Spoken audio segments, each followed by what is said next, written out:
Aduh, ini skripsi gimana, tema susah. Gue aja kurang tahu tentang proses perakitan akhir sebelum sesudah otomasi. Apalagi harus analisis penerapan otomasi itu nguntungin atau enggak. Coba nanya ke Pak Thompson aja kali ya. Dia kan manajer perusahaan tempat gue skripsi. Selamat siang Felix, kamu perlu bantuan apa ya? Ini Pak, saya mau bertanya untuk skripsi saya mengenai proses perakitan akhir mobil sebelum dan sesudah penerapan otomasi, Pak. Sama ini Pak, analisis apakah penerapan otomasi itu menguntungkan ya Pak? Ya, jadi sebelum adanya otomasi, proses perakitan mobil itu dilakukan secara manual. Perakitan mobil secara manual dengan menggunakan tenaga manusia, sehingga waktu yang diperlukan untuk perakitan mobil menjadi lebih lama dan kualitasnya tidak seragam. Nah, untuk kualitas hasil yang tidak seragam ini dapat disebabkan karena adanya human error yang dilakukan oleh tenaga manusia dalam proses perakitan mobil, misalnya kayak kurang tingkat ketelitian dalam perakitan. Setelah adanya otomasi, proses perakitan mobil ini tidak dilakukan secara manual, melainkan menggunakan industri robot, misalnya kayak six-axis robot, sensor-sensor, dan konveyor. Six-axis robot ini memasang berbagai part atau komponen di mobil pada saat proses perakitan mobil, seperti kaca mobil, cermin mobil, pintu, dan berbagai komponen lainnya.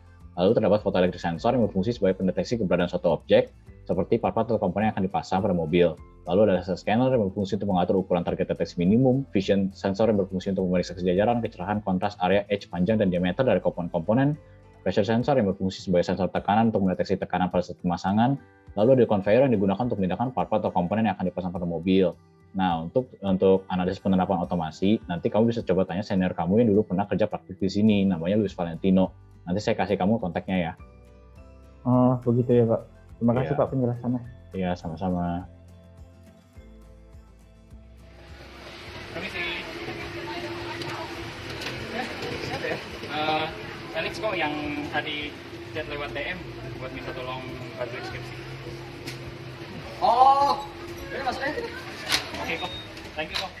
Nah, jadi kalau misalnya kita mau bahas analisa itu, sebenarnya kita perlu dapat data lagi. Oh, kira-kira data apa aja yang kok? Apa yang bisa dipakai? Nah, itu bisa nih, misalnya pakai waktu perakitan mobil sudah penerapan otomasi. Terus juga kan kita bisa tahu harga satu jual mobilnya. Nah, nanti dari situ baru kita bandingin jumlah mobil yang bisa diproduksi sebelum otomasi. Terus kita juga perlu data harga mesin-mesinnya untuk kita bandingin untung atau tidaknya. Oh gitu ya kok. Kalau gitu berarti gua harus minta data dulu ke manajer perusahaan gua. Oh iya, coba kita dulu aja. Nah,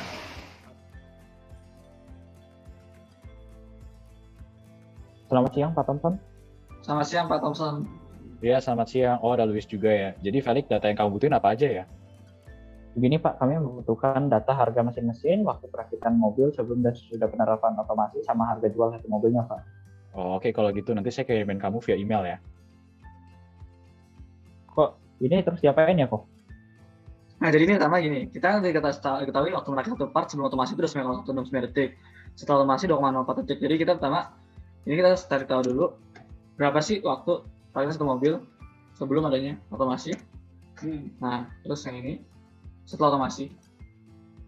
Nah, kita tahu yang sebelum otomasi 243,09 detik, setelah otomasi 17 detik. Maka kita cari tahu berapa jumlah produk mobil yang dapat kita produksi dalam 1 tahun. Caranya dengan satu hari 8 jam kerja. Kalau karena sebelum otomasi, karena menggunakan tenaga kerja manusia, karena tidak dapat bekerja secara terus menerus. Maka kita gunakan seperti ini. Nah, dari 12 unit mobil per tahunnya. Sedangkan kalau misalnya setelah otomasi,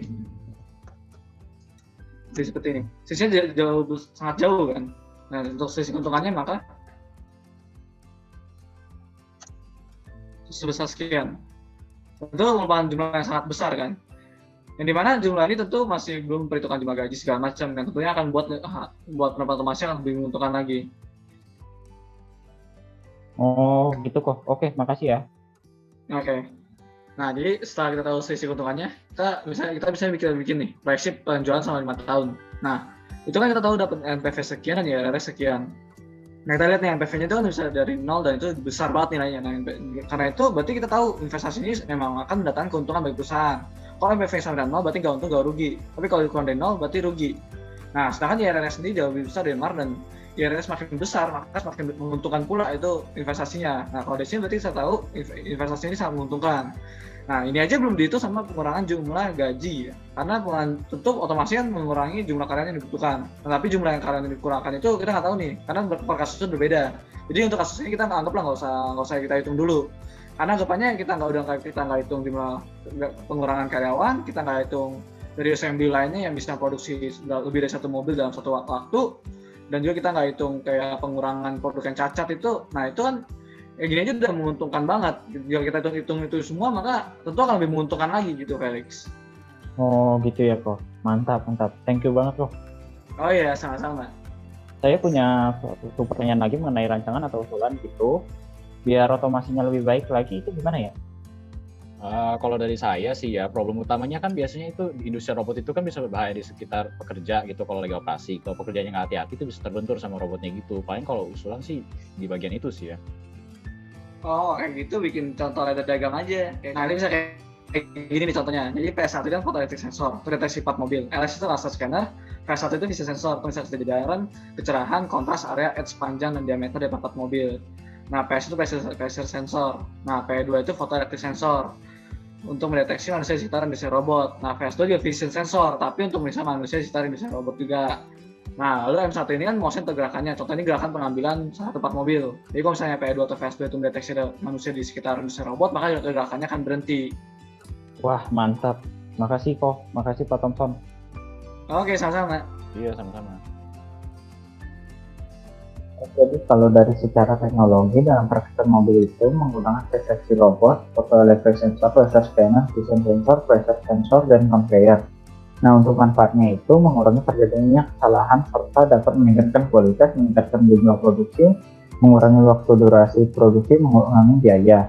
Konsekuensinya modal awal yang tinggi menyebabkan pengangguran, level maintenance yang lebih tinggi. Maka dari itu dapat disimpulkan bahwa seiring dengan perkembangan zaman otomasi telah dimanfaatkan oleh banyak industri. Salah satu industri yang telah banyak melakukan penerapan pada otomasi adalah industri otomotif. Secara umum, otomasi melibatkan pengintegrasian robotika pada area utama yang menghemat waktu, peningkatan produktivitas, serta dapat melakukan pekerjaan berulang-ulang dengan kecepatan tinggi dan akurat. Pada analisis aspek ekonomi berdasarkan hasil perhitungan NPV dan IRF yang telah dilakukan dapat dilihat bahwa investasi untuk penerapan otomasi dalam perakitan mobil sangat layak untuk dilakukan karena mendatangkan keuntungan yang sangat besar. Hal ini dapat dilihat berdasarkan dengan adanya penerapan otomasi. Produktivitas meningkat besar, dapat bekerja selama 24 jam per hari, dan kualitas hasil